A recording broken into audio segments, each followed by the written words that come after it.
దినవృత్తాంతములు 2వ గ్రంథము 14వ అధ్యాయము 11వ వచనము. బలము లేని వారికి సహాయము చేయుటకు నీకన్నా ఎవరునూ లేరు.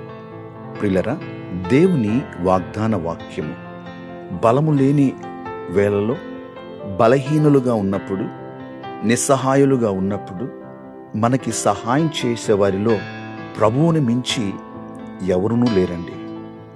నిశ్చయముగా ఆయన మన పక్షమున ఉండి మనకు సహాయము చేసే దేవుడు. మనుష్యులు మనకు సహాయము చేయలేకపోయినా, స్నేహితులు మనకు సహాయం చేయలేకపోయినా, ఎవ్వరూ మనకు సహాయం చేయలేకపోయినా, వారందరూ విఫలమైనప్పటికీ మనకు సహాయం చేసే విషయంలో ప్రభువు ఏనాడు విఫలము కాడు. మనల్ని సిగ్గుపరచుడు, మనల్ని ఓడిపోనివ్వడు. ప్రార్థన.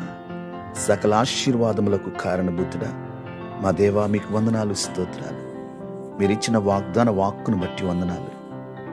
నిజమే ప్రభువా, బలము లేని సమయంలో, బలహీనులుగా ఉన్నప్పుడు మాకు సహాయం చేయటంలో నీవే కదా మాకు సహాయకుడవు.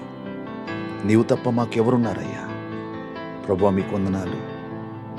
అనేక వేళల, అన్ని సమయాలలో మీరు మాకు సహాయం చేస్తూ ప్రతి విషయంలో మాకు తోడుగా ఉండి నడిపిస్తున్నందుకు వందనాలు.